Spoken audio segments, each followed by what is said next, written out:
அப்போஸ்தலருடைய நடபடிகள் அதிகாரம் 20. கலகம் அமர்ந்த பின்பு பவுல் சீஷரை தன்னிடத்திற்கு வரவழைத்து வினவிக்கொண்டு மக்கெதோனியாவுக்கு போக புறப்பட்டான். அவன் அந்த திசைகளிலே சுற்றி நடந்து சீஷர்களுக்கு வெகுவாய் புத்தி சொல்லி கிரேக்கு தேசத்திலே சேர்ந்தான். அங்கே 3 மாதம் சஞ்சரித்த பின்பு அவன் கப்பல் ஏறி சீரியா தேசத்துக்கு போக மனதாயிருந்தபோது யூதர்கள் அவனுக்கு தீமை செய்யும்படி இரகசியமான யோசனை கொண்டிருந்தபடியால் மக்கெதோனியா தேசத்தின் வழியாய் திரும்பி போக தீர்மானம் பண்ணினான். பெரோயா ஊரானாகிய சோபத்தரும் தெசலோனிக்கேயரில் அரிஸ்தர்க்கும் செக்குந்தும் தெர்பையானாகிய காயுவும் தீமோத்தேயும் ஆசியா நாட்டாராகிய தீகிக்கும் துரோப்பீமும் ஆசியா நாடு வரைக்கும் அவனுக்கு வழித்துணையாய் வந்தார்கள். இவர்கள் முன்னாகப் போய் துரோவா பட்டணத்திலே எங்களுக்காக காத்திருந்தார்கள்.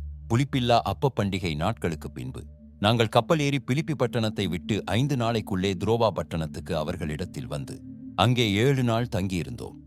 வாரத்தின் முதல் நாளிலே அப்பம் பிற்கும்படி சீஷர்கள் கூடி வந்திருக்கையில் பவுல் மறுநாளிலே புறப்பட வேண்டும் என்றிருந்து அவர்களுடனே சம்பாஷித்து நடுராத்திரி மட்டும் பிரசங்கித்தான்.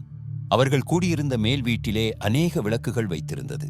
அப்பொழுது ஐத்திகு என்னும் பெயர் கொண்ட ஒரு வாலிபன் ஜன்னலில் உட்கார்ந்திருந்து பவுல் நெடுநேரம் பிரசங்கம் பண்ணி கொண்டிருக்கையில் மிகுந்த தூக்கமடைந்து நித்திரை மயக்கத்தினால் சாய்ந்து 3ஆம் மெத்தையிலிருந்து கீழே விழுந்து மரித்தவனாய் எடுக்கப்பட்டான்.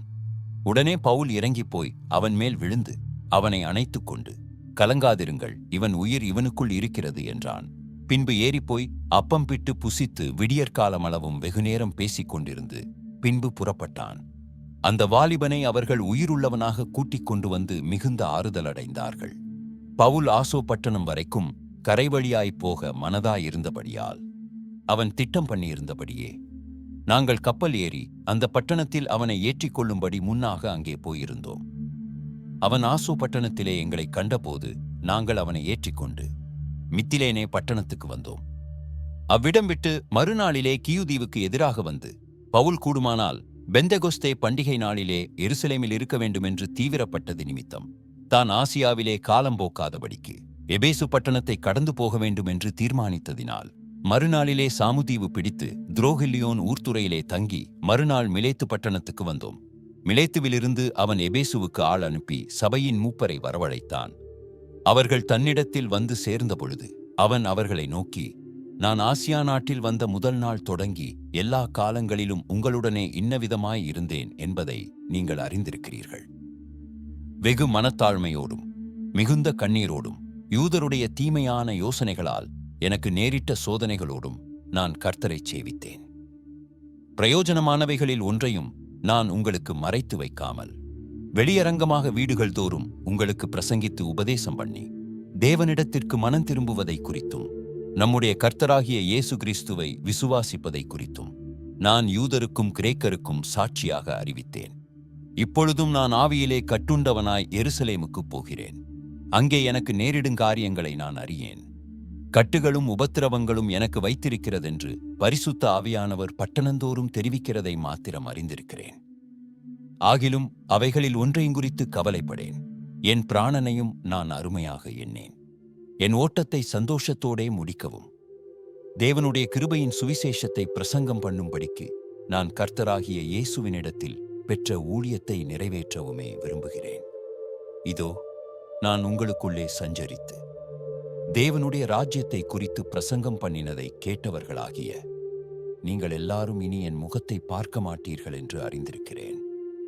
தேவனுடைய ஆலோசனையில் ஒன்றையும் நான் மறைத்து வைக்காமல் எல்லாவற்றையும் உங்களுக்கு அறிவித்தபடியினாலே எல்லாருடைய இரத்தப்பழிக்கும் நீங்கி நான் சுத்தமாயிருக்கிறேன் என்பதற்கு உங்களை இன்றைய தினம் சாட்சிகளாக வைக்கிறேன். ஆகையால் உங்களை குறித்தும் தேவன் தம்முடைய சுயரத்தத்தினாலே சம்பாதித்துக் கொண்ட தமது சபையை மேய்ப்பதற்கு பரிசுத்த ஆவி உங்களை கண்காணிகளாக வைத்த மந்தை முழுவதையும் குறித்தும் எச்சரிக்கையாயிருங்கள்.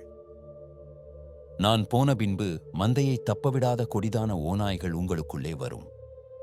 உங்களிலும் சிலர் எழும்பி சீஷர்களை தங்களிடத்தில் இழுத்துக் கொள்ளும்படி மாறுபாடானவைகளை போதிப்பார்கள் என்று அறிந்திருக்கிறேன். ஆனபடியால் நான் 3 வருஷ காலமாய் இரவும் பகலும் கண்ணீரோடே இடைவிடாமல் அவனவனுக்கு புத்தி சொல்லிக் கொண்டு வந்ததை நினைத்து விழித்திருங்கள். இப்பொழுதும் சகோதரரே, நீங்கள் பக்தி விருத்தி அடையவும் பரிசுத்தமாகப்பட்ட அனைவருக்குள்ளும் உங்களுக்கு சுதந்திரத்தை கொடுக்கவும் வல்லவராயிருக்கிற தேவனுக்கும் அவருடைய கிருபையுள்ள வசனத்துக்கும் உங்களை ஒப்புக் கொடுக்கிறேன். ஒருவனுடைய வெள்ளியையாகிலும் பொன்னையாகிலும் வஸ்திரத்தை ஆகிலும் நான் இச்சிக்கவில்லை. நீங்கள் அறிந்திருக்கிறபடி எனக்கும் என்னுடனே கூட இருந்தவர்களுக்கும் வேண்டியவைகளுக்காக இந்த கைகளே வேலை செய்தது. இப்படி பிரயாசப்பட்டு பலவீனரை தாங்கவும் வாங்குகிறதை பார்க்கிலும் கொடுக்கிறதே பாக்கியம் என்று கர்த்தராகிய இயேசு சொன்ன வார்த்தைகளை நினைக்கவும் வேண்டுமென்று எல்லாவிதத்திலேயும் உங்களுக்கு காண்பித்தேன் என்றான். இவைகளைச் சொன்ன பின்பு அவன் முழங்காற்படியிட்டு அவர்கள் எல்லாரோடும் கூட ஜெபம் பண்ணினான். அவர்கள் மிகவும் அழுது, என் முகத்தை நீங்கள் இனி பார்க்க மாட்டீர்கள் என்று அவன் சொன்ன வார்த்தையை குறித்து அதிகமாய் துக்கப்பட்டு பவுலின் கழுத்தை கட்டிக்கொண்டு அவனை முத்தஞ்செய்து கப்பல் வரைக்கும் அவனுடனே கூட போனார்கள்.